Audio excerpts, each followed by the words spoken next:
Hello, everyone. Welcome to the 27th Annual George Mason Law Review Antitrust Symposium. My name is Megan Dill, and I am the Symposium Editor for the George Mason Law Review, Volume 31. We're excited to have you all here with us today to kick off what is become a very accomplished conference and during such an active time in antitrust law. We have 4 fantastic panels lined up for you today, as well as our concluding keynote conversation between Judge Ginsburg and Justice Gorsuch. Before we get started, though, today with the program, I wanted to thank everyone whose hard work made this year's symposium possible.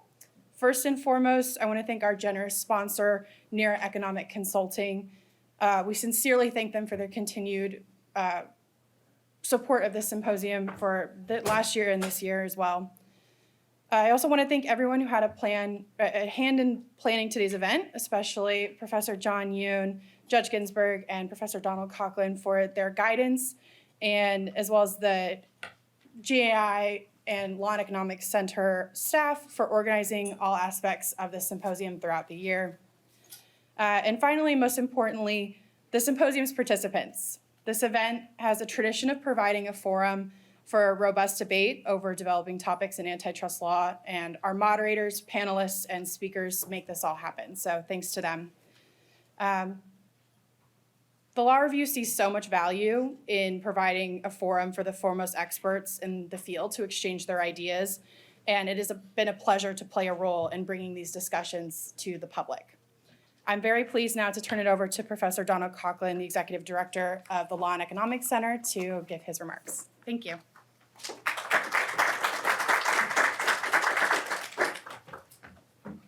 Good morning.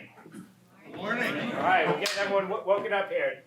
So it's a delight to have all of you here. My name is Donald Koshin. I'm the Executive Director of the Law and Economics Center, as well as a professor here on the faculty. This is one of our premier events that we love holding every year, and it's one in which we can invite all of you to join us here in our community at the law school. So thank you to all of you for participating in the days-long programs. As Megan said, thank you to all of our panelists who will be part of this as well.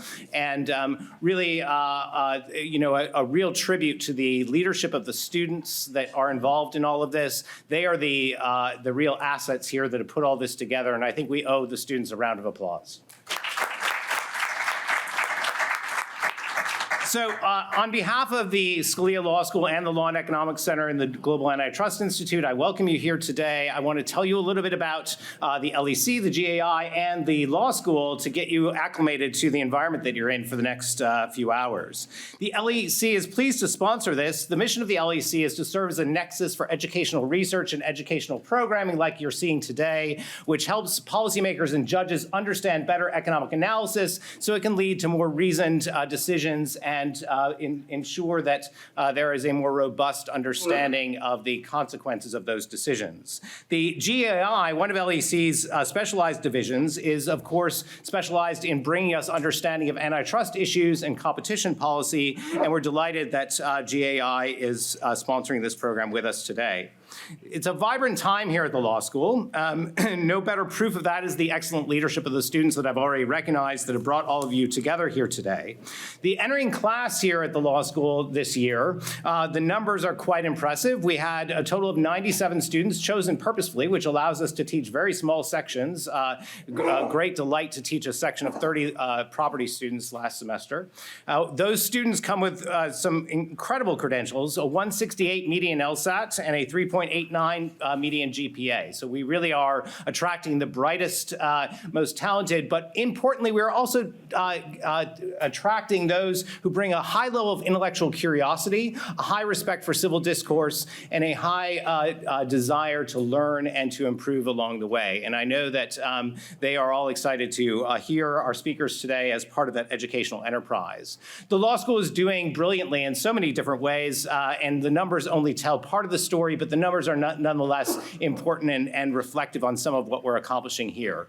We are number 32 in the latest U.S. News and World Report rankings, number 12 12 among public law schools. We have the #1 part-time program in the U.S. News ratings. We are #2 in the D.C. metro area and Virginia schools. So out of all of those in the rankings, we only rank behind Georgetown in the latest rankings. We are #3 in the class of 2022 employment. We are in the D.C. area. And we are affordable. There's a pre-law program that just came out, that a pre-law magazine article that just came out that shows that we are #2 in debt-to-income ratio. So we are affordable and cognizant of the difficulties that students have. We're 19th lowest in the number of graduates who have at least one loan.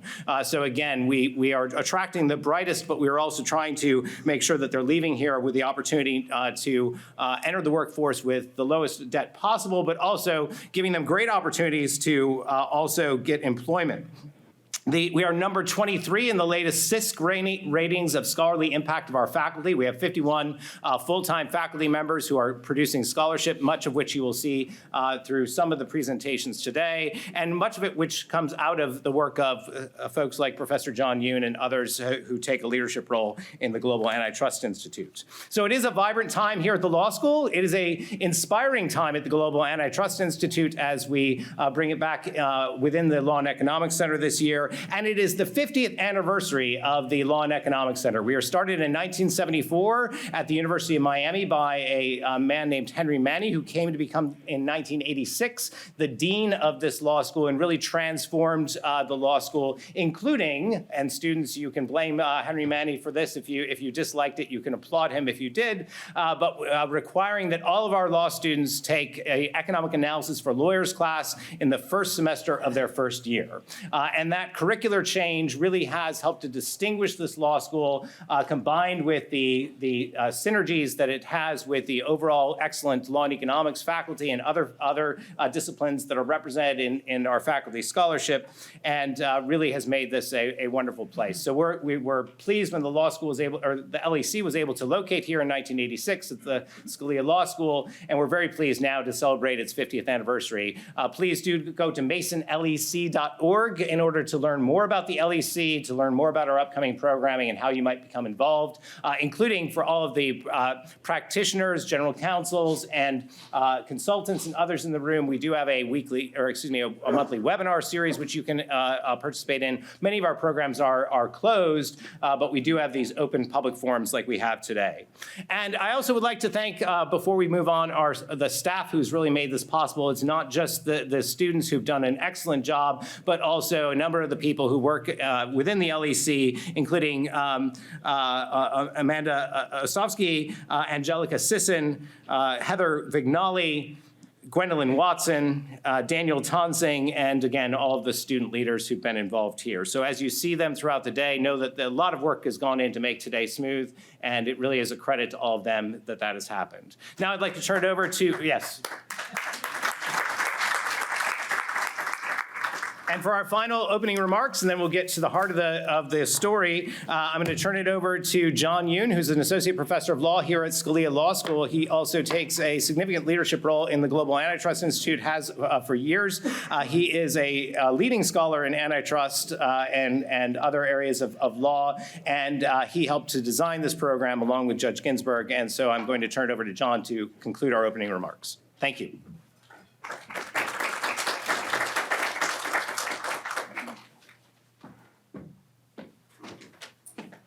So I just learned from an alum here at Scalia Law that they used to have to take 2 semesters of econ for lawyers. So I guess we're going soft.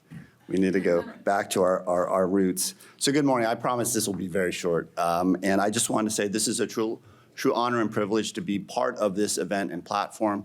Obviously, over the years, it has served as a sort of a guide and a focal point for discussions on antitrust policy, its enforcement currently, and hopefully it's in terms of its future. We're clearly navigating interesting times in terms of rapid technological developments, complex global markets, evolving market structures, all the things that insiders we're all familiar with. And so with that, we need speakers who have a wealth of experience in terms of academia, the legal practice, as well as industry, and thankfully we have that today.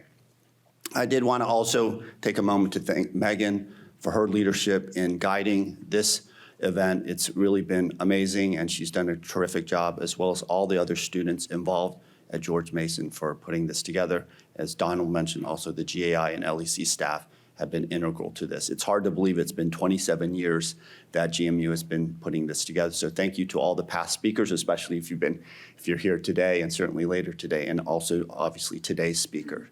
So with that, I wanted to close on that note and just get out of the way and turn it over to Alex. So thanks very much.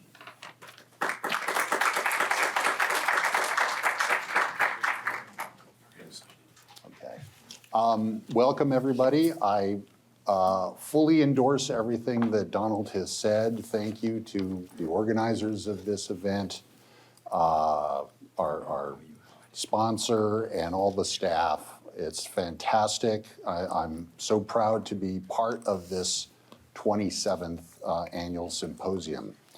My name is Alex Raskovich. I'm the Global Antitrust Institute's Director of Research.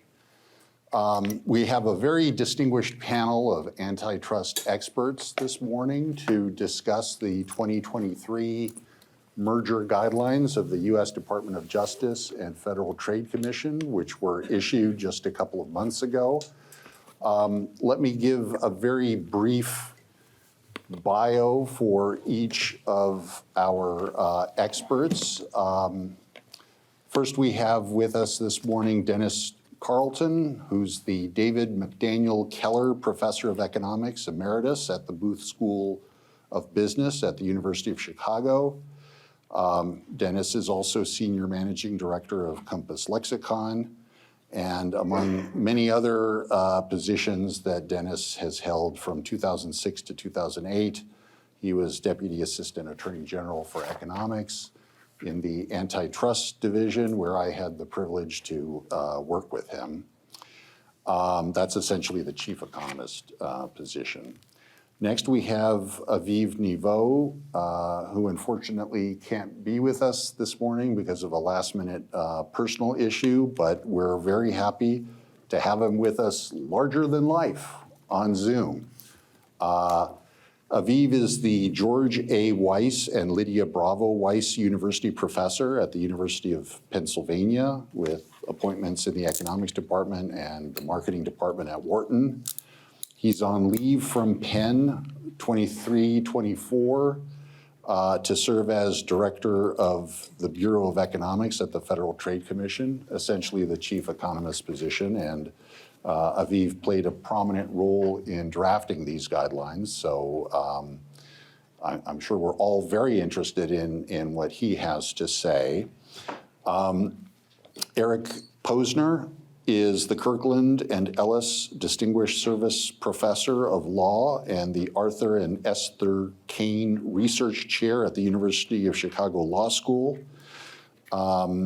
He's a fellow of the American Academy of Arts and Sciences and the American Law Institute. In 2022-23, Eric was counsel to the Assistant Attorney General for Antitrust, Jonathan Cantor, and also played a role in drafting these guidelines. And he's done work on labor issues as they relate to antitrust, so looking forward to that. Howard Shalansky is the Joseph and Madeline Sheehy Chair in Antitrust Law and Trade Regulation, and he's Professor of Law at Georgetown University, I guess the one local university that beats out GMU. But we're coming after you. Competition is good. And in addition to being a member of the Georgetown Law faculty, Howard practices antitrust law and is a member of the law firm of Davis Polk and Wardell. At some point in the past, Howard, you were director of the Bureau of Economics, the position that Aviv has now. And before that, you were chief economist at the FCC. Finally, Valerie Suslow is a professor of economics at the Johns Hopkins Carey Business School. She was vice dean for faculty and research at the Carey School from 2015 to 2022. Valerie is one of the premier, if not the premier, academic economist working on the empirics of cartel formation and stability, And it'll be interesting to get some of her insights on how those real-world facts relate to the coordinated effects section of the 2023 guidelines. Brief roadmap. Aviv will speak first for 18 minutes, and then the other speakers, Dennis, Howard, Valerie, and Greg, will be able to respond and have further comments, 12 minutes each. And finally, Aviv gets 6 minutes to respond, and after that, Q&A. So Aviv, why don't you take it away? Thank you. Thanks, Alex. Thanks for that kind introduction. Thanks for having me. And I apologize I can't be there in person. Although I do have to say this is probably the only time in my life that I get to tower over Alex an image. So I will lavish that opportunity. Anyway, let me just start with the usual disclaimer. The views I'm about to express are my own and do not necessarily reflect those of the commission or any individual commissioner. So I thought I'd kick us off by giving an overview of the 2023 merger guidelines, starting broad and then getting a little bit more specific into some of the details, and I'm sure we'll dive into a lot more details later. So first, just in terms of the process that many of you might know, but some might not, the whole process started more than 2 years ago when the agencies issued an RFI. They got many dozens of comments, submissions, took that into account and issued a draft last summer in July, and a final version in December of 2023. There was an intent. I joined kind of the process, the drafting team kind of midway, a little bit more than a year ago, so about 6 months before the draft was issued. Between the draft and the final, there was actually very intensive engagement process. We got, it was the comment period was open for about 2 months. We got about 30,000 emails that were for a designated email account and about 3,000 different written submissions. Some of them are, 1 page, but some as long as, over 50 pages with very, very detailed comment. We've also given dozens of talks. I personally have given actually probably close to 30 talks during that period and engaged with many of the folks, including several of the folks on the stage today, and really got a lot of feedback. So before going into details, I just want to step for a second and realize that in itself, whatever you think of the final product, that in itself, I think, is a huge contribution. The fact that we as an antitrust community took that time to engage, to discuss, to do self kind of inspection, that I think is a useful and valuable contribution in of itself. And the fact that we're continuing this discussion and panels like this just continues that contribution. So first of all, I'd actually like to just thank everyone, not just the organizers, but all the people that have participated in this public discussion, and I hope we continue. We took the comments that we got very seriously. And if you read both, the draft and the final version, I think that's, you'd agree with that. But that does not mean that we accepted every comment. I know there's people out there sort of, oh, they didn't take this, they didn't take that. It was literally impossible. I would say, I think pretty much for every comment that we got the, the anti-comment in the other direction. So it was just literally impossible to satisfy everything. So we had to make some choices, and that's where we ended up. So let's step back again and think, what was the goal in this revision, and how does the final merger guide, how the final document achieve that? So the goal was to update the approach of previous guidelines, both the 2010 horizontal merger guidelines and the 2020 vertical merger guidelines, to deal with the challenges of modern markets. And we did that by both looking back at cases that we thought there were issues in the sense that they're, what we thought was the real kind of antitrust economic issues maybe did not come out, but also to anticipate future challenges and future discussions as we think of cases that are likely to come up. And specifically, what we're trying to do is to bring in more economic theories and more ideas from the economic literature, and we'll talk about many of these, to change the narrative in some places, to deal very seriously with both dynamics of competition and uncertainty, two things that go hand in hand that are very important. We wanted to be very realistic about what we can and cannot show. So for example, price and output could be used potentially as a guiding principle, and we can talk more about how, but they're not a requirement in terms of what we're required to show, right? Wanted to kind of make that kind of clear distinction. And also deal with many issues of market definition that I'll touch on in a few minutes. So let me briefly talk about this. I don't have a lot of time, and it's hard to cover in the 80 minutes that Alex allocated to me.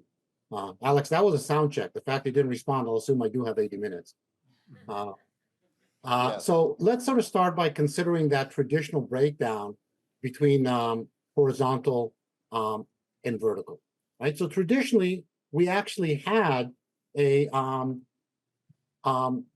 horizontal merger guidelines and vertical merger guidelines, and we basically almost had to sort of decide if you have a merger in front of you, is it horizontal or is it vertical? Okay, and that I think was an issue even previously, but is going to be much more so today. When you think of digital platforms, and again, it depends on exactly what are the issue that comes up, but is it horizontal? Is it vertical? A lot of times it's, well, both and neither at the same time. Okay, so the issue is that digital platform or modern markets really don't fit into this old classification. But even before, I think we spend too much time talking about what label we want to put on a merger, rather than talking about what are the economics, what are the effects. Okay, and that's one of the things that we try to sort of do here, is to not sort of argue about labels, instead talk about effects, and when talking about effects, really to bring forward a unifying framework.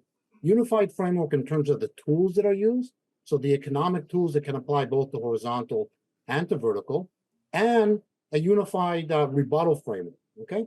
For example, and again, I'll talk more about this, why do we start with, as I'm sure some folks, they will say, almost with a presumption of efficiency in vertical, instead of actually going back and using the same sort of framework that we have in horizontal? And again, I'll talk a little bit more about this. So that's exactly what we did in the guidelines to try to deal with this issue. So first is we focus on effects, okay?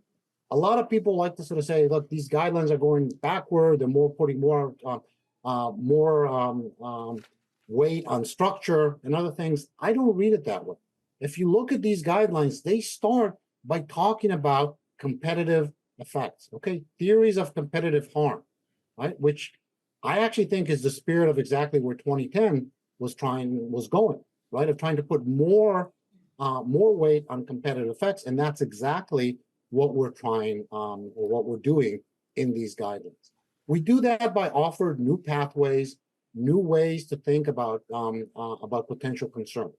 And the way that's laid out, if you look at the document, the section 2 has so-called 11 guidelines, 11 subsections. 6 of them are, frameworks to think about competitive harm, and 5 are quote-unquote applications. Really, 3 of them are applications to platform, input markets, and partial ownership, and 2 are what I would call plus factors, thinking about dynamic. So that's a sense in which competitive effects are actually being put forward as kind of the first step, that's being discussed.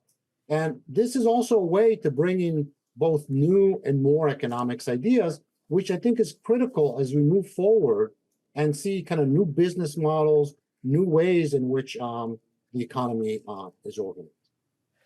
I mentioned before a change in the narrative is one of the changes that we were aiming for. So let me try to illustrate that using the change in narrative around vertical mergers. So if I step back and I look at it, it seems to me that courts were really struggling with vertical cases, okay? And if I look, beyond kind of the specifics of each and every decision, I think the real question was, there was a lack of an intuitive sense of where is the lessening of competition? Where is the lost competition from the merger, right? For horizontal merger, right? If Alex and I are competitors and we merge, you can see that competition between us is going to be lost. It's quite intuitive. And yes, you can go into various economic tools to try to quantify that to see if that's substantial or not. But I think at an intuitive level, we started saying, we get it. We know where the loss of competition is.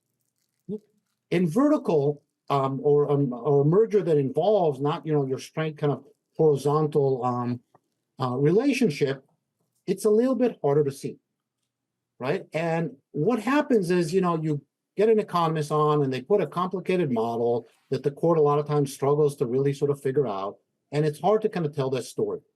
So what we did here is we kind of went back to the basics. So let me try to kind of illustrate what we're trying to do. Okay, so consider the following example. Suppose Alex and I are competing. Okay, we're competitors. And I get control over a product or a service that is significant for Alex to compete. Okay? Now, before we go into any details and specifics, does that sound, is good for competition? Well, maybe or maybe not, right? We don't know. But at least you could say, you can see a state of the world in which that would raise concern, right? If I actually can get a chokehold over Alex and use that chokehold, right? I can squeeze to get Alex to do stuff that I, would like him to do that otherwise he wouldn't like to do. That doesn't sound like a good thing. Okay, just at kind of a highly, at an intuitive level. And now, does that could that sort of situation increase my market power? Yeah, it could. Right? I'm not saying it would necessarily, but it could. That's kind of the issue. Okay.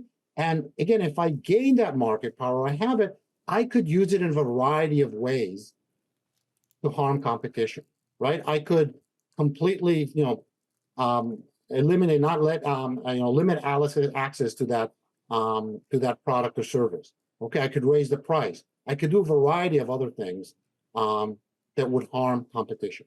Okay, I'm not saying I would do them, but I could do them. Okay? So the question is, how do we sort this out if this is really a concern? Well, go back to that story that I told. There's some key elements and some quick questions that need to be answered. Right? So first is, do I get control of this product or service? Let me call it the related product. Okay? So, for example, a question for that is, are there substitutes for it? If there's not, well, yes, I get control of it. Okay? If there's very good substitutes for it, I don't. Okay? So that's one question that you would need to answer to understand if there's a concern. Okay? The next question is this product or service competitively significant? Right? Am I getting control over paper clips that, yes, Alex would like to kind of use and attaching his papers together, but he really can do without? Okay? If I get control over paper clips, maybe not that big of a deal. If it's something that Alex really needs, it could be a big deal. So that's a second question that needs to be answered. The next question is, will there be harm to competition? Right? So it's not just, do I have the ability to harm Alex? Okay, I might actually be able to squeeze Alex and maybe even drive him out of the market, but maybe that's not a big deal because Alex is not a big player. Okay, and that's not really going to harm competition. So again, that's a question that needs to be answered. And finally, there is a question of, is indeed Alex a close competitor of mine? Right? It could be that, yes, Alex and I compete in some very vague sense, but is really not. So it's really not a big deal. Yes, I have control over something he needs, but I don't really care about the competition between Alex and myself. So those, I think, are four essential questions to understand, is the situation that I described problematic? Will there be a lessening of competition? And if you look at the guidelines, they actually propose four elements exactly trying to address each and every one of these questions.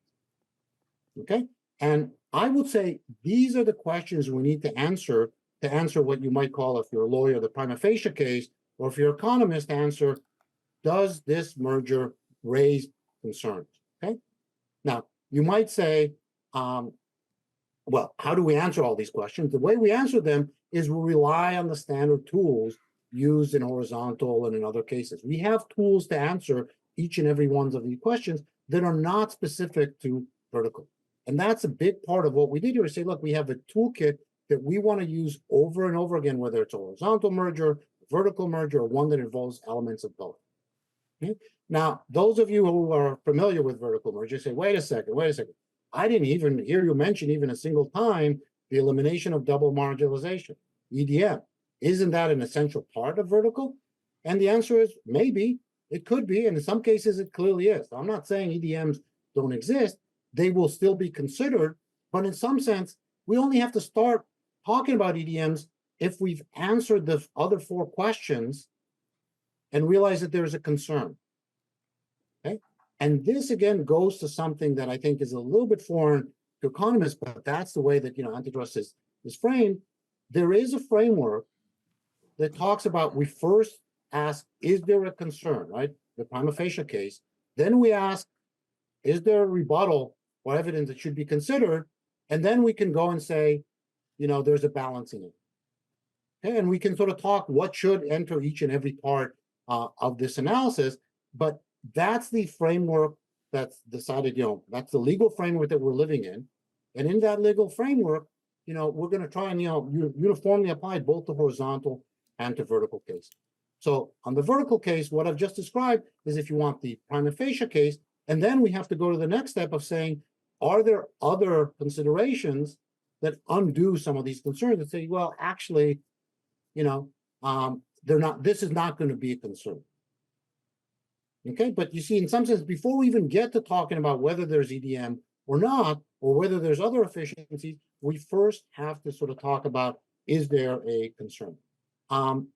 So the idea here is that we allow for the traditional analysis. It just may be done in a slightly different sequence, but we allow for other analysis as well in order to answer this first part of the analysis.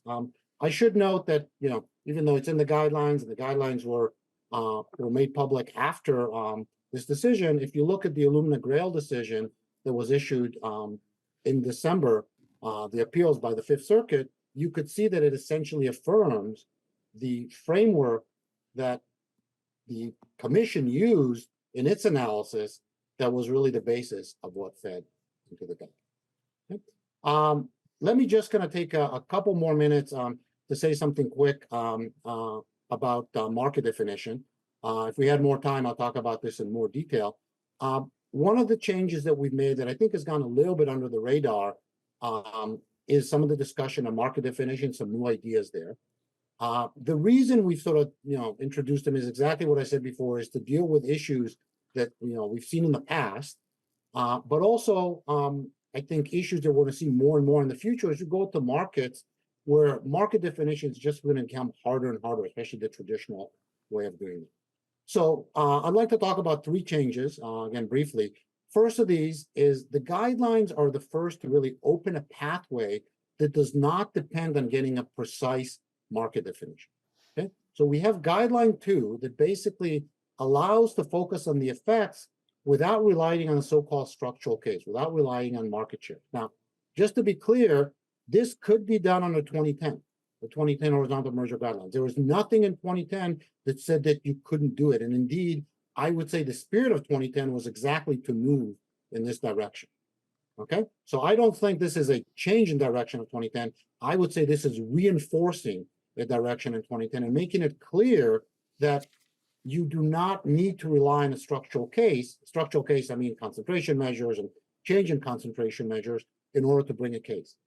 Okay, so I think, again, this is just continuing with a trend that I actually think was where the drafters of 2010 were hoping to go, and this is just making it clear. So going down this route will mean, yes, we have to define a market as a legal requirement because the statute said we have to show in any market, but we are not going to rely, at least not heavily, on market share. Okay, will this work? Will courts accept that? I don't know, but I should tell you, everyone is focused saying, okay, these guidelines are about introducing more structure.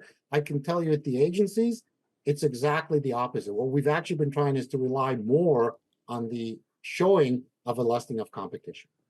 Okay, and again, I can give you more examples. I know Alex is looking at the clock. Let me quickly mention 2 more points and move on because I think these are things that are fun. The other thing that we did is we actually allow for different pathways to getting a market. Direct evidence, looking at qualitative factors and HMT. And again, this goes hand in hand with this idea that occasionally we would want to go broad and not have a fight over the precise boundaries of market definition. And then finally, we also introduced this concept of a snippet. So it's just expanding the idea of using the SNP test and hypothetical monopolist test. I think it's a useful concept. In principle, it was there in 2010. We just wanted to emphasize it more. There's still a lot of questions on how it will be applied. So there's many more changes. And if I had more time, I will talk about them. 2, I think, are the more important ones. are the focus on uncertainty. We'll lean much more into the maybe that's in the statute and make it clear that, analysis is not about certainties, but about probabilities. And we introduce a lot more in something very closely related, talking about dynamics, whether it's potential competition in guideline 4, entrenchment of market power in guideline 6, trends or sequential acquisitions in guideline 7. All right, so there's a lot of new things that we introduced, and I don't have time to talk about. So let me stop here, and I look forward to hearing comments from other panelists. Thank you. Thank you, Aviv. Dennis, would you like to go next with responses? I think Aviv has said a couple of newsworthy things here, but of course, whatever you would like to discuss. Okay, thank you. It's a pleasure to be here. First, let me say, as I'm sure several people in the audience, as well as on this panel, have been involved in writing economic papers or guidelines or policy statements with a committee of lawyers and economists. They know how hard it is.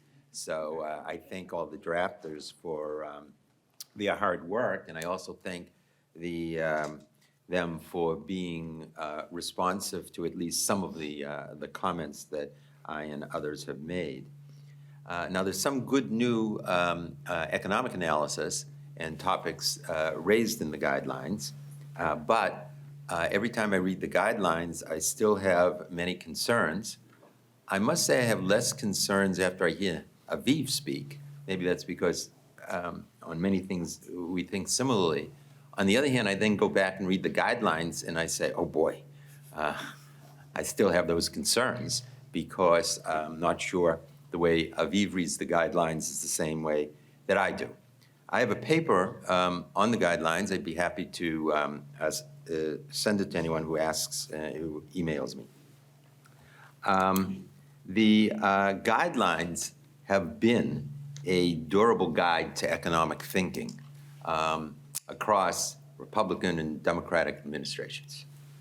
My main complaint is that these guidelines transform the guidelines from an economic guide of how to interpret evidence regarding mergers into a legal guide on how to interpret the antitrust laws and perhaps litigate an antitrust case. I'm not a lawyer, but I know enough about the law and have seen already that this is going to generate lots of controversy about the correct way to interpret the cited antitrust cases in the guidelines. And my fear is that will undercut what has been the durable nature of the guidelines, the economic thinking in the guidelines that, like I say, has persisted over time across Republican and Democratic administrations. There's a stress on legal cases. There are, as I count them, over 70 case citations. The number of case citations in the previous guidelines, as far as I can tell, was 0. And they cite cases whose decisions would make lawyers and economists today cringe in terms of what they say. I would have preferred a separate document. If the administration wants to tell us how they think the antitrust laws should be interpreted, that's fine. Let them do that in a separate document. Leave the economic document the same. That's what I, and together with 16 other former chief economists at the department and FTC, urged the FTC and DOJ to do. If you want to issue new policy recommendations every time a new administration comes in, fine. Do it in a separate document. For example, you could say, you know, the guidelines are pretty good, the economic guidelines. We have two things to say. First, we think the antitrust laws allow us to be much more aggressive. And this is my main point, we think recent evidence suggests that we've been too lax. That would have been fine, but that's not what they did. So let me give you some headlines of my reactions to the guidelines. The guidelines appear hostile to mergers and efficiencies. They stress that they're going to stop mergers that may harm competition. I understand that's what the Clayton Act says, but they repeat that phrase many times and they italicize the word may. Again, I'm not a lawyer, but my understanding of the case law is it is incorrect to say that a possible harm to competition, no matter how remote, is justification to intervene in a merger. There's seemingly little recognition that efficiencies are the driving force for most mergers, because most mergers don't raise antitrust issues. The way the guidelines are structured, you start out with a prima facie case of harm to competition, and then in comes the rebuttal, which includes efficiencies. I have no doubt one response to everything I'm going to say is, well, that's in the rebuttal section, and we'll take it into account. Well, it makes me nervous, because I don't see some of this explicitly. But structuring an argument such that you do the prima facie case first and then think about efficiencies, that's not how an economist would analyze either a horizontal or a vertical merger. And I'll talk a little bit more about that later. There's a suggestion that efficiencies can be achieved by contract. You don't need a merger, you can write a contract. I'll come back to that a little later. Such a view in either a horizontal or vertical context ignores about 80 years of scholarship, starting with Ronald Coase, that contracts can't reproduce what market forces through the creation of a firm can create. And if it's possible for contracts to achieve these merger-specific efficiencies, why haven't they done so yet? If contracts can achieve efficiencies from merger, I don't need mergers. That seems to me too extreme a position. But that seems to be a pretty strong suggestion in the guidelines. There's a removal of a very important footnote that has appeared in previous guidelines that I'd like to highlight. No credit will be given for efficiencies that are inextricably linked to the transaction. That has appeared in prior guidelines. That's out of this guideline. From an economic point of view, not talking about a legal point of view, from an economic point of view, I cannot understand such an omission. Moreover, it would be counter to how the department has, for example, analyzed the aligned mergers in the past. Another headline point. There's an despite what Aviv just said, there's an overemphasis in these guidelines on market definition and HHI thresholds. The first thing you read in these guidelines is about the HHI and market shares. You don't in the 2010 guidelines. That comes much later. Market share, I'm sure everybody will agree, all the economists, is very crude. Market definition is very crude. It's the place to begin, not end an analysis. The notion, and Aviv talked a little bit about this, that they want to be flexible in how you define a market. That's one way to put it. Another way to put it is, at litigation, you're going to see gerrymandering of market definition so that each side can achieve whatever it wants. If there are no principles, firm principles you're going to apply to market definition, you're going to be flexible, watch out. Another headline, there's no recognition that private contracts can resolve antitrust concerns. For example, suppose you're worried about raising rivals' costs. Why doesn't a contract that guarantees prices to rivals solve the problem? Aviv mentioned Illumina, a case I was involved in. I won't get into the details, but the Court of Appeals did send that case back because the FTC failed to consider the contractual solution to the antitrust harms. Note the asymmetry. Contracts can achieve the efficiencies of the merger, perhaps, that's the suggestion, but no recognition that contracts can solve the antitrust concerns. That seems to me asymmetric. Another headline, potential competition.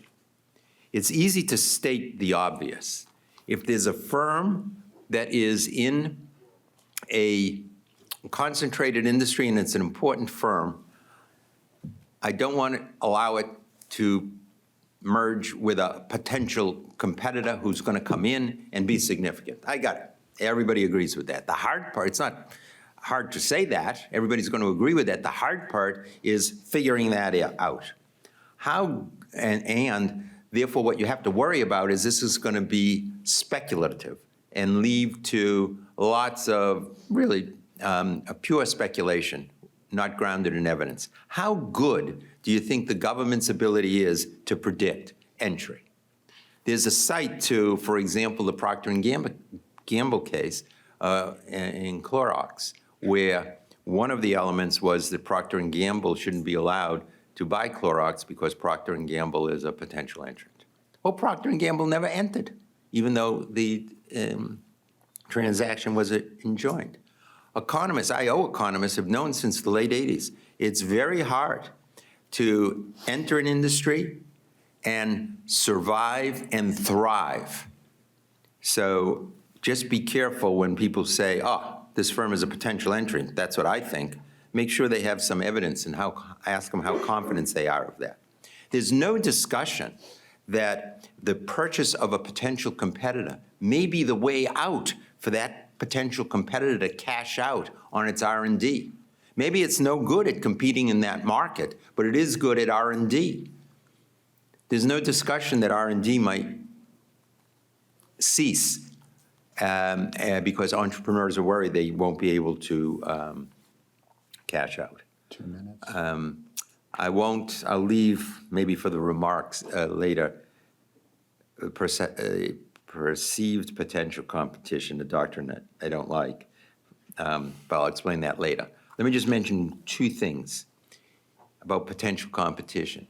It's bad evidence if you ever thought about entering a market. It's bad evidence if you, the firm, have the means to enter.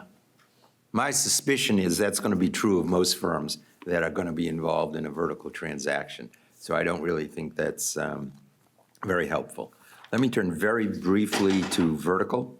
There's no question, as Aviv said, that it can harm competition, yes, but only under very special circumstances. I've written a paper about this. You can read it in the paper. But there's no recognition, hardly any, that there's a difference between a horizontal merger, which combines substitutes and eliminates competition between them, and a vertical merger, which combines complements. UPP, upward pricing pressure, occurs in a horizontal. It does not occur in a vertical. In a vertical, it's downward pricing pressure. Let me just end by saying one thing in 30 seconds. I would have liked to see something about retrospective studies. The agencies are the best ones suited to keep track of what was said at the time of the merger, what models were used, who said what, who said what about entry, who said what about margins, and then go back and see, is it right, is it wrong? My prediction is we'll learn a lot about what models work, what models don't, and we'll also understand how hard it is to predict entry. So let Thank you, me Dennis. stop there.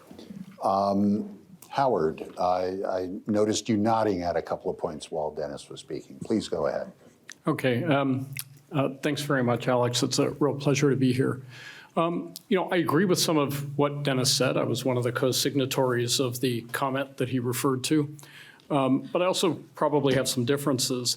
I want to just identify a couple of issues that I see with the guidelines. I think there's a lot of good stuff in the guidelines. I think, for example, when it comes to vertical, as Aviv very nicely laid out, I think there's a very nice explication of what we really care about in vertical mergers. We're all used to words like foreclosure in terms like raising rivals' costs and elimination of double marginalization. But how one should really think about all of those issues, how the agency thinks about them and will apply those concepts in reviewing a merger, I think has not been well explicated in past vertical merger guidelines or in past sort of policy statements. And I do think that the guidelines do a very nice job of actually providing guidance on what the agencies will think about when it comes to vertical mergers. I think the governance branch of vertical mergers has been underappreciated in antitrust law for quite some period of time. The reasons that firms do vertically integrate as opposed to do things by contract that Dennis alluded to are extremely important. Those are not particularly addressed in the vertical guidelines, and I have some thoughts about that and some forthcoming academic work, but I'm not going to blame the guidelines for not taking account of everything. I think they did a nice job of sort of opening up the box on thinking about vertical transactions. There's some things I don't particularly like. I think that the 50% share presumption for foreclosure is not terribly well-founded in economics and does ignore some of the reasons that you might want to vertically integrate upward, backwards or forwards, and why those shares might not be harmful. But again, apart from sort of not really knowing where those come from and having some questions about them, they at least provide some guidance to firms out there in the marketplace about the point at which they better have some rebuttal arguments, and I think that's valuable. I want to come more generally to the point of guidance. When I think about what agency guidance or guidelines are supposed to do, and this comes from beyond antitrust, I spent 4 years, reviewing regulations in the executive branch when I was OIRA administrator. There were guidance documents coming out all the time. I think of guidance documents as narrowing instruments to put some metes and bounds around the universe of potential interpretations and applications of law or regulation. Parties are out there, they say, well, I can read this 27 different ways. The agency gives you guidance and says, we read it only 12 ways, and here's what they are. Narrowing, clarifying.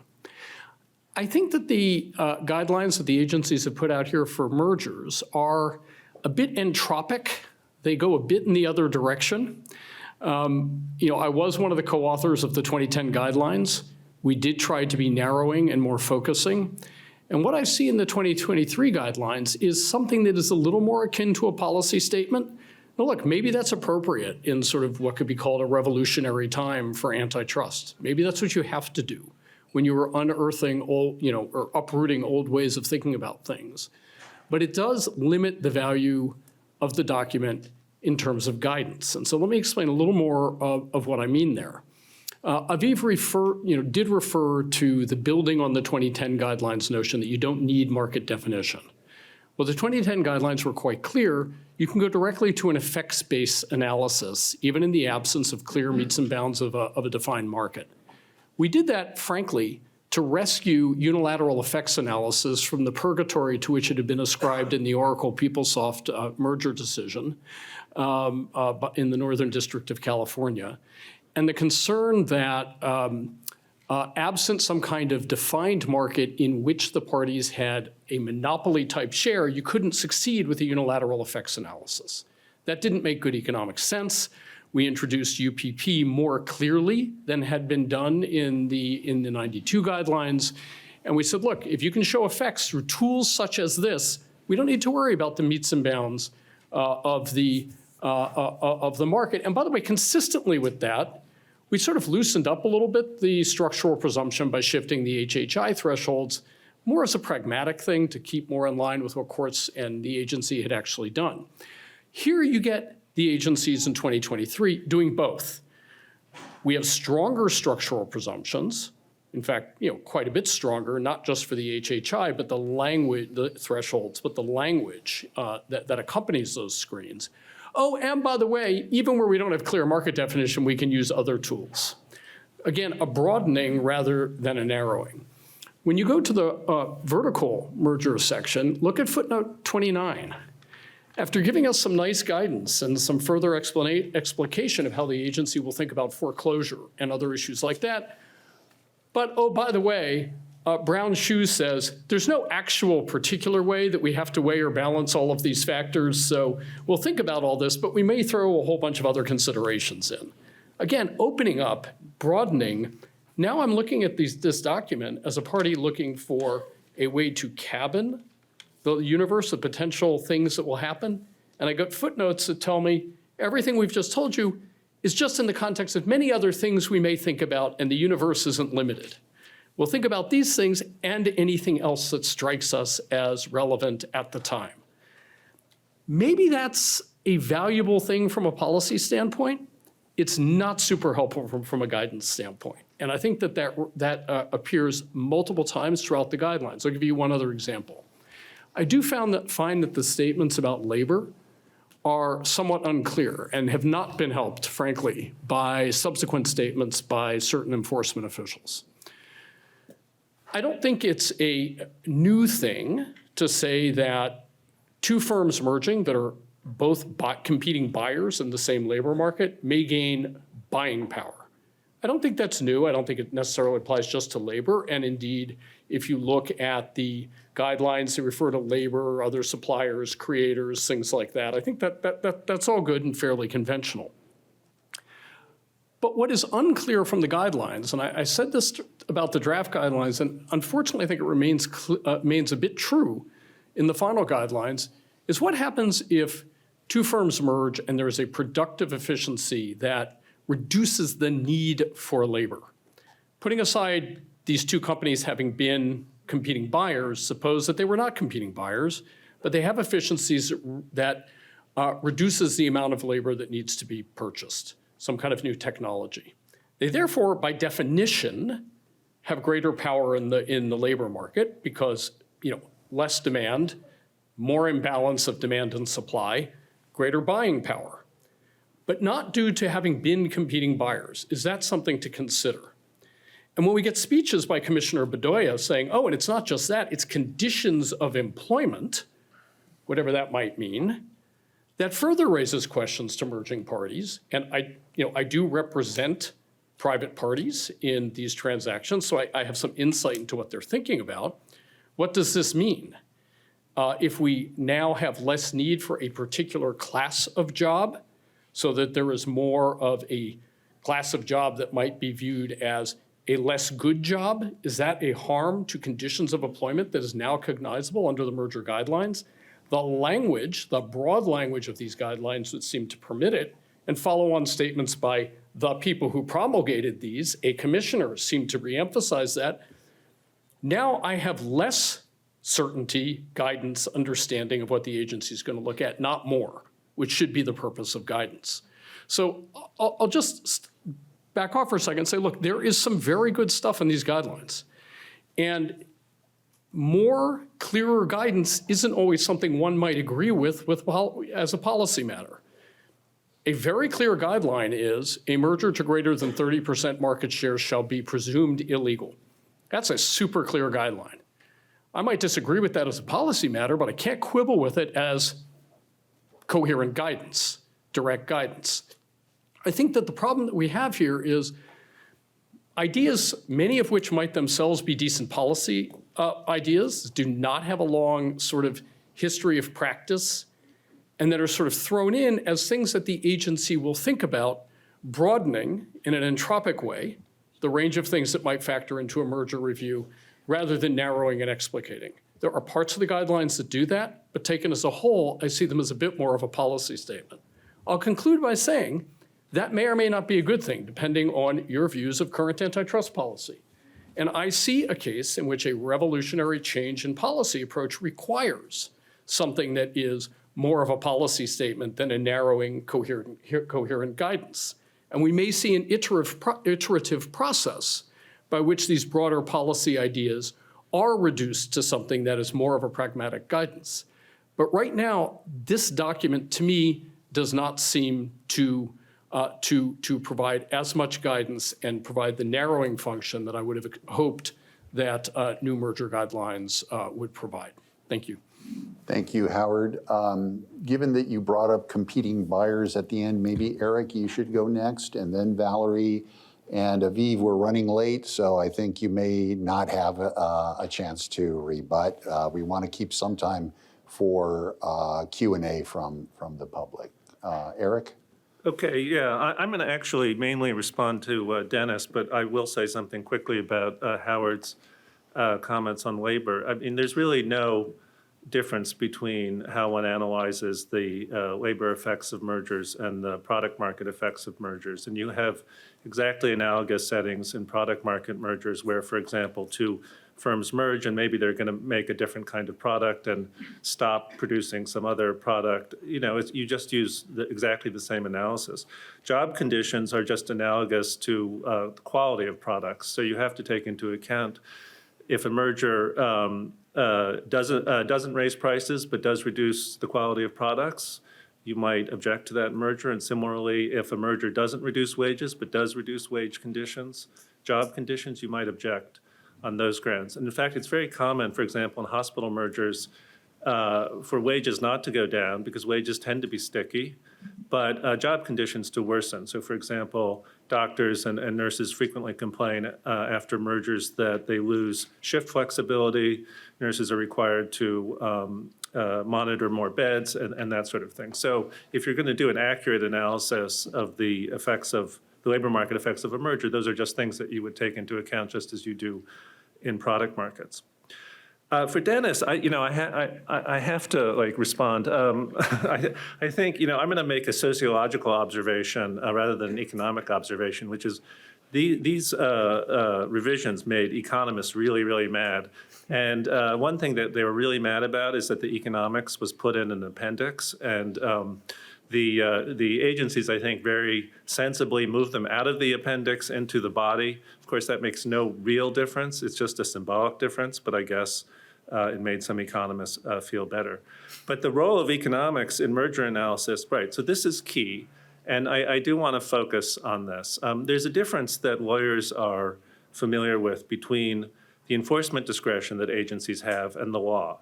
And this is very different because the law is presented in very general terms, and it's impossible for agencies, and I mean all types of agencies, including the police and government agencies, to enforce them in a kind of a literal sense.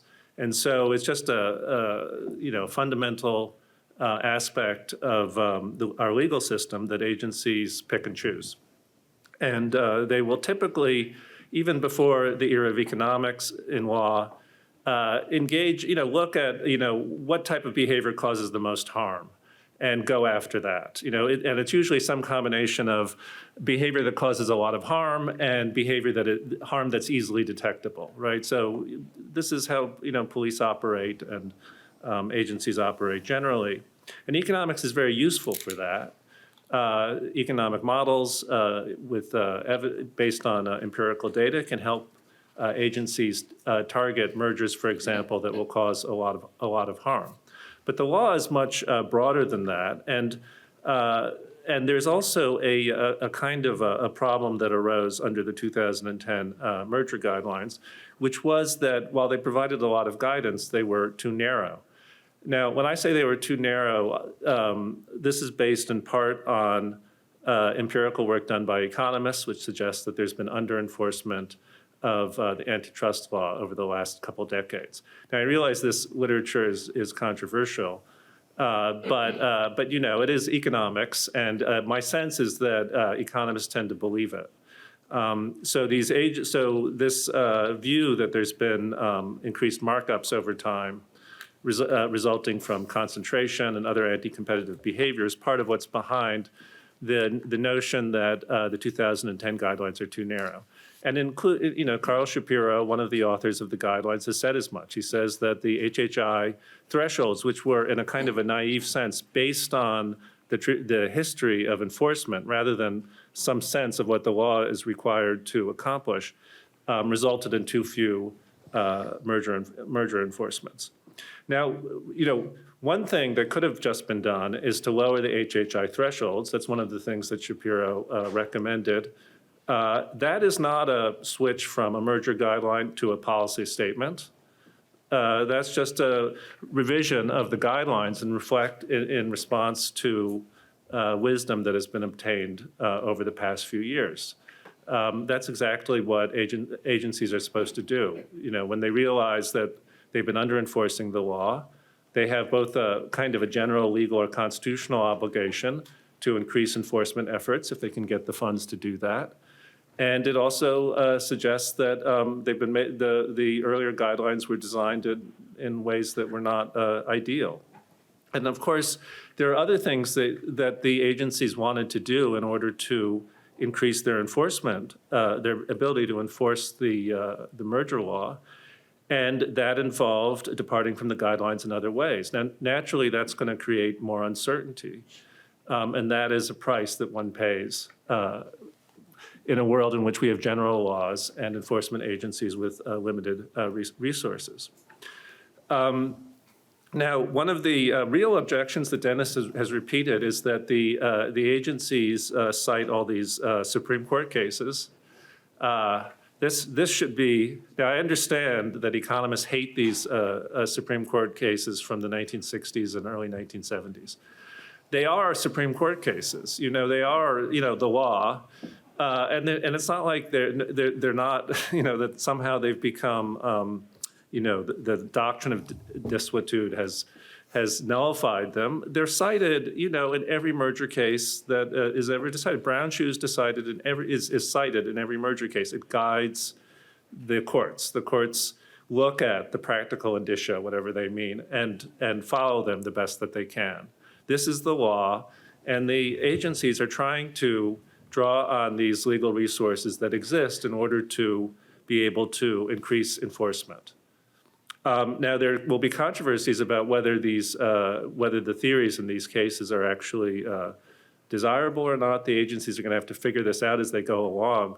But they're providing guidance to firms by telling them that these theories, which you might have thought were off the table because of the 2010 guidelines, are back on the table because we think they might be useful. That is guidance. Okay. Now, there's, I think, in some of the subtext in what speakers have been saying is that there's, like Howard said, there's a revolution in antitrust. I think there has been there's a lot of ferment now. There's a lot of discussion about what antitrust law is supposed to do. And I think that there is some reflection of that in the guidelines. That's perfectly legitimate. These are enforcement agencies. They're bound by the law. They're not allowed to deviate from the law because they think that some theory is better than the other. But they can allow that in their enforcement discretion. And one of the concerns that has arisen is that the courts have relied on the merger guidelines. Now, this is often thought to be a triumph of the merger guidelines, but the problem is that if they narrow the law and lower courts are misled into thinking that this is actual statement of the law, then the lower courts may change the law or not enforce it adequately. And I think there's, especially in the use of HHI numbers, there's some evidence this has occurred. But there's a mistake here, which is that what happens in these cases is the defendants say, you, the Justice Department or the FTC, you said in this document that you're not going to enforce the law, challenge a merger unless the HHI is 2,500 or above. Here it's 2,490. You're contradicting yourself, and that's a good litigation tactic in front of a court. But the courts get misled into thinking that this 2,500 number is actually a reflection of the law, and that is a problem here. 2 minutes. Okay, just getting back to the revolution idea, I think these merger guidelines reflect a little bit of skepticism about economics. I think that's absolutely right, and I understand why economists are upset about it. But I think part of the skepticism, I think, is internal to the economic view, and part of it is external. The part that's internal is that the 2010 merger guidelines, which embody an economic approach much more than earlier guidelines, did plausibly lead to underenforcement. Okay, and why did it do that? Because there's like implicitly a greater burden on the agencies to provide a good economic model of harm that's going to be caused by the merger based on data. And that's just like in the real world, it's extremely difficult to do that.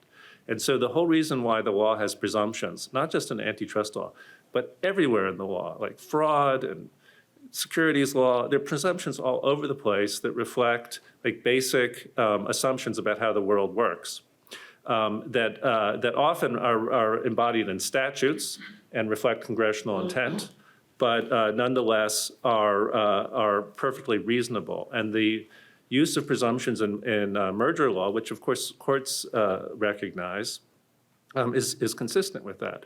So the idea is if we've had under-enforcement for a long period of time, we strengthen the presumptions and we weaken the rebuttals. That is consistent with economics, because economics takes into account error costs and uncertainty and those things. And so this is like, you can think as a very rough, one perspective on the merger guidelines, it's a very rough response to this history of under-enforcement. And then the other is this view that the purpose of Section 7 is more than to maximize efficiency, which is not actually what the statute says. It reflects concerns about corporate consolidation, which goes beyond what economists believe is appropriate for antitrust law. Thank you, Sure thing. Eric. I'm sorry, let's leave some time for Valerie, please.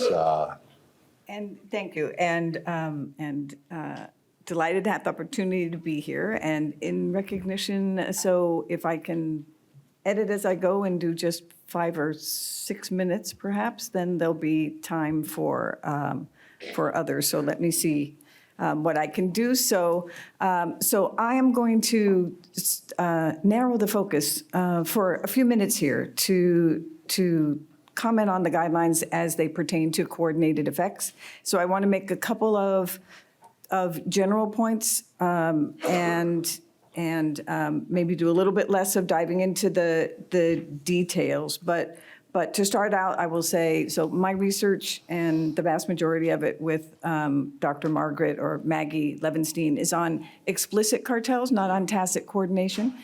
We can observe the behavior, the economics, the organization of how firms come together to try to maximize joint profits by learning about explicit cartels after they're caught. So we don't do research on tacit coordination, but I think there are lessons to be learned that transfer from one to the other, and how we might assess whether there are heightened risks of coordination through mergers. So 2 overarching points before a little bit of empirical evidence is that there are certain enduring features about coordination attempts that span the decades, or honestly, the centuries. And so one thing that I would say is clearly technological advances make a difference. The speed with which, certainly in an online forum, firms can react to each other informs the analysis that we would use. But I would say don't be distracted by that, because underneath it all, right, is the incentive to attempt, however imperfectly, to move the oligopoly outcome, right, from the more competitive result to something that gets closer to monopoly. And I know we're not talking about bid rigging today, but I have to say one recent guilty plea caught my eye. We used to worry about school milk, right? Bid rigging and school milk. So now it's digital interactive whiteboards, but it's all the same. They're doing the same things with different products, right? And so the fundamentals about how people within companies come together to coordinate and how they interact in markets are often the same. And the other thing is, I am biased, but I would say that, being open to the possibility of coordinated effects should be a feature of many more merger investigations than it has been over the last decades. Danny Sokol and Sean Sullivan have written a paper that is forthcoming that documents that. There's some other empirical research that I'll refer to in a minute. But again, the incentive to dampen the intensity of competition is high.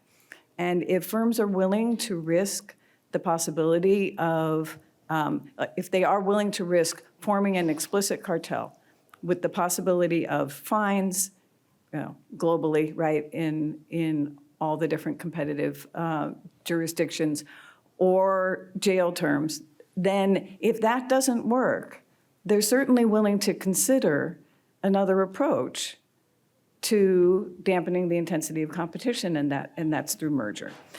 So a couple of quick things I would say. One thing that is new and good in the 2023 merger guidelines is explicitly talking about multi-market contact. That is implicit before, but it's good to have that called out. The idea that collusion coordination would be easier to sustain if firms interact in many markets because they can punish in many markets. Very briefly, my comment here would be it will be interesting to discuss right at a later date what are the series of questions to analyze that, what kind of evidence can be brought to best assess how that heightens the risk. It can't be only that because firms meet each other in multiple markets or multiple channels, geographic markets, products, and so on, that therefore it must be that the risk to coordination is high. There are other things that have to be true as well. And the other piece that I will add from the empirical studies that Dr. Levenstein and I have done is that price wars would probably not be the piece of evidence to look for. It is true that on occasion, being able to compete with or to meet, to think of airlines for one is a very good example, right? You can punish if someone invades in one route, you can punish in another route in a different geographic territory where it hurts them the most, right? That's a very powerful tool to then have everyone pull back and not compete so aggressively because they are anticipating that type of retaliatory behavior. That said, price wars are very expensive. And from everything that we have observed, firms invest in other ways to try and deter cheating or deter deviation from any kind of explicit or implicit agreement. They invest in other mechanisms, monitoring being one of the best. And that I won't comment on it, but that is the avenue through which a vertical merger can support horizontal coordination, is through merging with downstream firms or controlling downstream firms because they have access to the customers, they have access to the distribution channels, they can monitor sales better than those upstream. So that's one thing that I would mention. And the other is just very broadly, and then I will try to close out quickly here, is there's one comment in the guidelines or provision for paying attention to prior actual or attempted attempts to coordinate, and I couldn't really stress more strongly that this is a very important thing that's included in the guidelines, and it very well could be in certain circumstances in certain industries the primary motive for the merger. You have to forgive me because I'm naturally suspicious, having studied cartels for most of my career. But there are numerous case examples of known cartels, which when you dig into the details, right, they have either merged with a recalcitrant participant during the cartel, right before they were fined for a cartel. There are examples like that in Europe, or after the cartel. After the cartel is broken up, then there's a merger. There are lots of cases like this, or even through bankruptcy proceedings. And I will say the Department of Justice caught that one some years ago and said, no, please don't let this firm that's going bankrupt merge with its former cartel partner. But there have also been cross-section studies, and there have been several. I will mention one by Davies and co-authors in 2015 that looked at 85 European Commission cases of merger cases where there had been prior cartel convictions, price fixing and so on. And the European Commission seriously considered the possibility of coordinated effects for the merger in 25 of those 85 cases, right? So it's not that the agencies aren't aware of this, it's in the guidelines, but the enforcement along those lines has been a bit sporadic, right? And so that is something that I think just needs to be, as far as the overall, using the tools that the guidelines lay out to seriously consider coordinated effects.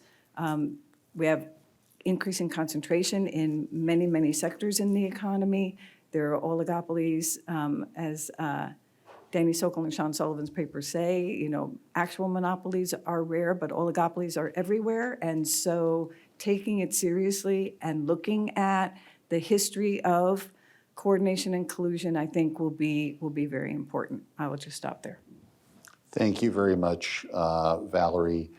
Aviv, if you could limit yourself to maybe a couple of minutes to hit some high points in rebuttal, and then anyone in the audience who would like to pose a question to the panel, please come up to the microphones that are near the front so that we can see how much demand there is for that Q&A. Aviv, please go ahead. All right, so let me really be brief. 2 sentences on each. Dennis, honestly, my only reaction is one of disappointment. I would have expected more from you. Some of your claims are just outright false, but we don't have time to get into it. Happy to get into with that in person. Howard, on the narrowing, there's a sense in which I agree with you, although I should ask narrowing relative to what. I think that's really important because honestly, it can't be that we're constantly taking guidelines and narrowing them, right? I think what you really mean is not narrow, it's really narrow versus being specific. What you really want is to be a little bit more specific. The question is, how do you be specific when you have a new concern that you've still not fully developed? So I think what the issue here is, and actually that's one of the big changes from the draft to the final, there were places that we were very specific and got, maybe rightfully so, a lot of pushback of saying, hey, what's your basis for it? One of those places, by the way, was a 50% presumption in vertical that you didn't like, that we still have, but it's a footnote and has been explained how that ties, and it's just one factor. Yes, it's still there, but it's been really changed. So that's a place where, so that is the trade-off. And the real question is, if an agency is thinking about things, having a window into that, I think is an important thing to consider. And in that sense, it is narrowing because it's actually saying, look, we're not just thinking about this thing, we're trying to be more specific. Eric, just one thing, you mentioned something that these guidelines are skeptical towards economics. I would slightly disagree with that in the sense that there's a skeptical, or I would say a realism about what we can or can't achieve in economics, especially in a world where we don't have the ideal data, we don't have the ideal, all the time we want. We can't write down the full complete model that we would like as economists. And the question is, what can we do in that world? So in that sense, yes, I agree, there's skepticism, sometimes even saying, look, we can't get exact and very precise to the third decimal point or whatever people like to say, predictions. But I don't think there's skepticism about, the force of economics as an organizing theme and a way to think about home. And that I don't see, and I hope that's not what's coming up. And Valerie, just one last point on coordinated effects. Thank you very much for your comments. I think coordinated effects are very important, both because, they're there, but also we have to remember when we're talking about tacit collusion, there's a sense in which mergers and coordinated effects in mergers are a last line of defense. Because if we don't have explicit collusion, it's not clear that we have tools to go after them. And that's why I think it's something that's very important to think about. I wish we could give more guidance on stuff, but my call back is to academics like yourself and others, tell us what the guidance should be, right? I had a very well-known academic saying, look, I don't think HHI thresholds are the right measure. I said, fine, but what they are? I said, well, I don't know. I wanted you to develop them. Like, we're not going to develop a new metric in the context of the guidelines, right? We kind of need to build on the scholarly work that's out there. So let me just stop there. Okay, thank you, Aviv. Let's start on this side. Can you give your name and affiliation? Sure. Julie Carlson, I'm with Qualcomm. I want to pull a little bit on Howard's thread about the role of guidelines and their role in providing guidance about the agency's enforcement intentions, and think about a bit the structural presumptions that are in the new guidelines. And I think about structural presumptions as kind of a screen for identifying potentially problematic transactions. And it's pretty clear that in the new guidelines, the structural presumptions are quite stronger, not just on the HHI thresholds, but also on this sort of 30% market share threshold as well. And in my view, I think those structural presumptions are going to capture a lot more deals in that screen. And in the absence of any additional resources for the agencies, I'm curious, there's a lot of former enforcers here, how the agencies are then going to decide of those deals that are captured by the screens, which ones are going to be pursued for further enforcement. Howard, it's 10:29, just so you know. Alex, I think you want me to take it, or? Yeah, I'll just say very quickly, I agree with you that it's not these HHI screens that are actually significant here. It's the strength of the presumption. You know, that's a policy call. I think that is clear guidance, and I think it is responding to a perception about trends in consolidation and what under enforcement in the past has been. One point. I don't think the screen change, the HHI screen change, makes a lot of difference. Carl Shapiro and I published a paper a couple of years ago showing the 2010 screen change really didn't have an impact. What is different is going to be the 30% and the stronger presumption, the more skeptical view towards efficiencies. But I think the guidelines are very clear and transparent on that. I think it's helpful guidance. And yes, the agencies have limited resources. They're going to have to pick and choose. I think it's pretty hard for guidelines to give that insight. Like, we're going to do pharma mergers and care less about door lock mergers. Well, actually, they cared a lot about door lock mergers, just litigated a case against the DOJ on those. But, they can't tell us that. What you do know is if you're merging to this level, you can expect scrutiny. And if you happen not to get it, count yourself lucky. Thank you, Howard. I know you have a very hard stop, like right now. Thank you. So thank you again for your participation. Actually, Aviv, let's hold off. Can we turn over here? Please give your name and affiliation. Hi, Keita Guerin from Citadel Global Equities. Aviv, I had a question for you. I think it is an extremely good goal, and I think it does come through in the guidelines to look at the competitive effects of what a merger is as kind of the starting point for an analysis of what is a lawful or unlawful merger. I'm curious how we should view the part of the guidelines about the trend toward consolidation vis-a-vis that goal, because it seems like we have several metrics in the guidelines, including, whether it's the old HHI threshold or the new HHI threshold, that sort of measure what the level of consolidation is in an industry. And then we also have this guideline about the trend toward consolidation, and it seems to me, just reading it, but maybe I'm reading it wrong, that the trend toward consolidation guideline may be a little bit at cross currents with the idea of, what is the competitive effect of this merger. So I'd just be curious if you could explain that. Okay, Alex, I assume that was directly for me, so I should go? Yes, please. Yes, so first, let me say a couple of things in terms of kind of the role of structure and whether these guidelines or other guidelines, that's what courts look at. That's what they want to look at. That's what they look at a lot of times, even if we the agencies focus on competitive effects in the direct evidence. Okay, if you had kind of more insight into the back and forth of what happened in Acuvia, a recent decision that came in favor of the FTC, most of the discussion by the FTC was actually about a guideline 2 type analysis. If you read the decision, it's almost completely about market definition, market share, and by the way, adopting the 30% threshold. Okay, so we just need to sort of be realistic. Now, this is more to Julie. This is what you might want if you're litigating a case against, in front of Dennis Carlton. But last I checked, Dennis Carlton does not sit in a court, does not decide cases, right? And that's what we have to remember. In terms of the question about trend, so the trend right now, as I said, it's kind of a plus factor.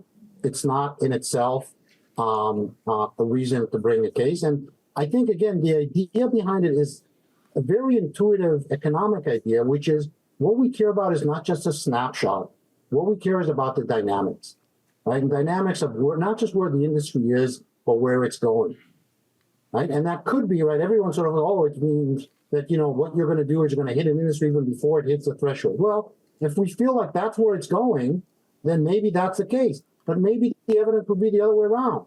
Maybe we actually see that over time, it's a very dynamic industry with a lot of entry, with a lot of churning of market shares. That's a very relevant factor. As Dennis kind of mentioned earlier before, entry is difficult. Okay, and what happened sort of in the past is a relevant factor, and that's what's in there, and that's why it's a plus. Okay, let me just give a little pushback that Dennis is one of the most influential thinkers in antitrust walking around today. So if anyone has any doubt about that, there's that. I don't know, it's now 10:33. Do we have time for one more question? Yeah, one. Okay, please. Hi, I'm Cecile Coors, an alumna, and also with Tiedemann Investment Group in New York. I wanted to ask Professor Posner about the notion that some of these Supreme Court cases are still good law. They may be still good law, but they're no longer good economics. And there's no longer an ability for mergers to actually be reviewed by the Supreme Court due to the length of time such a case would take. Proposed mergers fall apart before they could get to the Supreme Court. So how do you say the law is still good because it's from the Supreme Court, even though we know for a fact that the things that those cases were based upon are no longer correct in academic thinking? Right, in academic thinking, but not in the law. And, Scalia, the person who this school is named after, was a great formalist as well as many other things. And the Supreme Court has countless times admonished lower courts, telling them that you treat our precedents as precedent and you don't try to predict how we would decide a case today based on, let's say, advances in academic thinking or evolving norms or any such thing as that. But it's not even that. It's that if you look at courts of appeals opinion, modern courts of appeals opinion, and district court opinions, they rely on these Supreme Court cases.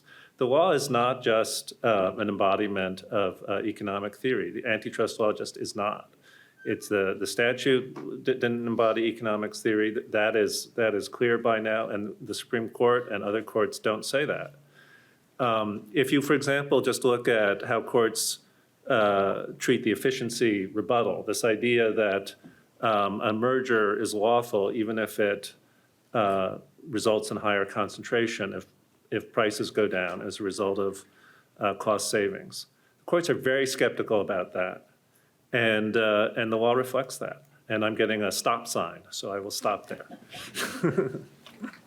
Thank you very much to all of our panelists today. Let's give them a round of applause.